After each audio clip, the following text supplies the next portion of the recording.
우리 공화당의 인재 영입 12호 유연수님을 소개해드립니다. 유연수님은 서울 출생이고 소프라노 성악가십니다. 장애를 딛고 천상의 목소리를 내는 분이고 또 상인천 여중 신명여고를 졸업하셨고 캐나다 로얄 컨서버리터리 뮤직 아티스트를 수료하셨습니다. 체코 오파바에서 야네책 오케스트라와 협연하셨고 또 비엔나에서 벨칸토 아리아의 밤을 공연하신 세계에서 거의 유일한 지체장애 소프라노십니다. 봉사활동에 몸에 익혀있고 대한민국의 장애인 예술인들의 삶의 현장에서 너무나 어렵게 버티고 계신 삶의 승리자이시기도 합니다. 우리 공화당에서 12번째로 인재 영입을 하게 된 유연수님께 우리 공화당의 모든 동지들과 애국우파 국민들이 감사를 드립니다. 앞으로 우리 공화당은 힘들게 삶의 현장에서 이기고 계시는 장애 예술인들에 대한 적극적인 법안과 적극적인 정책으로 그들의 삶의 길잡이가 되도록 노력하도록 하겠습니다. 평창 패럴림픽 국제장애인 인권 포럼에서도 축가를 부르셨고 그동안 많은 공연을 하셨습니다. 몸이 불편하신데도 장애를 극복하고 떳떳하게 비장애인들과 겨누는 그 용기와 그 뜻에 감동을 하고 있습니다. 우리 공화당에 오신 것을 다시 한 번 더 환영드립니다. 유연수님을 소개해드리겠습니다. 저는 어려서부터 어머니께로부터 방공교육을 받으면서 자랐습니다. 그랬음에도 불구하고 저 또한 속은 사람 중에 한 사람입니다. 오히려 어머니께 세상은 변하는 것이고 과거는 과거라고 말씀드렸을 때 어머니는 탄식하시며 그렇게 방공교육을 시켰음에도 불구하고 모르겠느냐며 안타까워하셨습니다. 그때까지만 해도 몰랐습니다. 그저 내가 옳은 줄로만 알았습니다. 그러나 그 이후부터 하나하나 눈에 보이기 시작하면서 어머니의 말씀이 옳았다는 것을 인정하며 어머니가 인정하시는 우리 공화당의 집회를 유튜브를 통해서 시청하게 되었습니다. 그때부터는 무엇이 진실인지 또 누구 말이 옳은지 타 당의 영상까지 챙겨보게 되었고 그 영상을 통해서 서로 자신들의 목적과 자신들의 한자리를 챙기겠다는 모습 그리고 이 기회를 통해 자신들의 기득권을 찾기 위해 분주히 움직이는 모습이 눈에 보이기 시작했습니다. 그리고 환멸을 느꼈습니다. 왜 어머니가 그토록 우리 공화당을 지지하시는지를 알게 되었습니다. 그러면서 저도 우리 공화당의 진심을 알게 되었지만 용기가 없어서 유튜브로만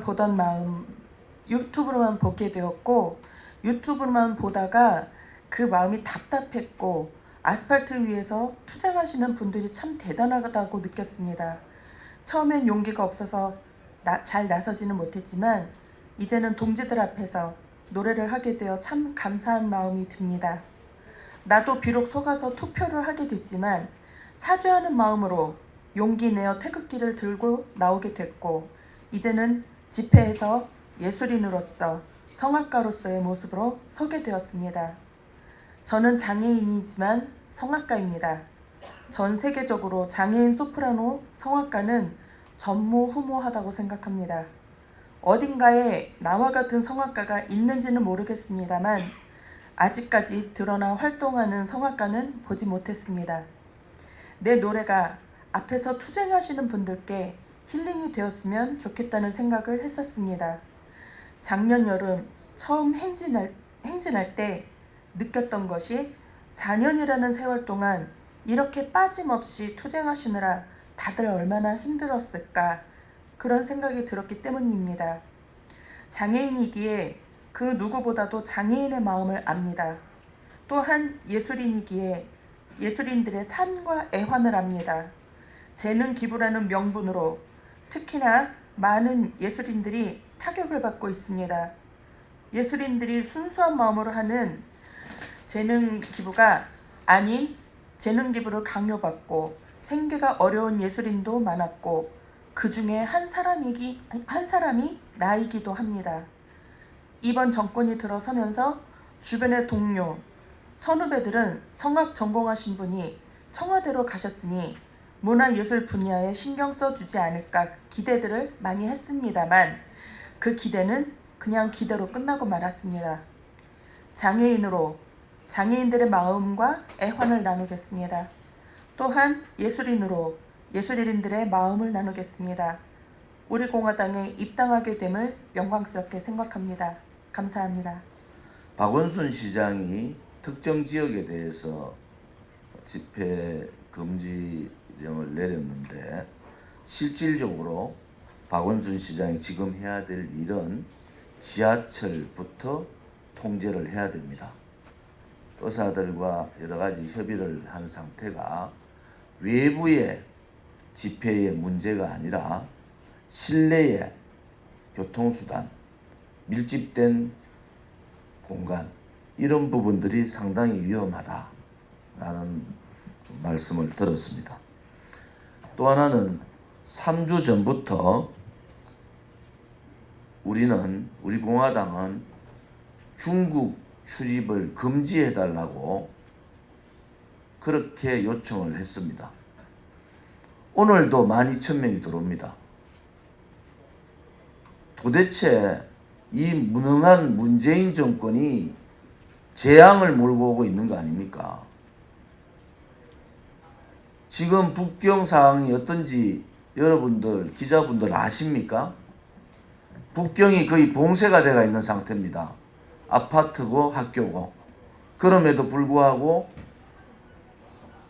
대한민국은 중국 폐렴의 도피처가 되어버렸어요. 도대체 이 나라를 어디로 끌고 가려고 합니까? 3주 전에 우리 공화당이 주장했듯이 중국 출입국 금지를 했어야 되는 겁니다. 타켓을 태극기 집회에 그것도 5개 집회에 얘기하고 있는 박원순 시장은 잘못된 거예요. 지금 교통수단에 아침 저녁으로 만차가 돼서 다니는 지하철이 얼마나 위험하다는 것은 의사협회에서도 경고하고 있는 겁니다. 대한민국이 문재인이라는 자 때문에 재앙으로 가고 있음이 서글퍼집니다.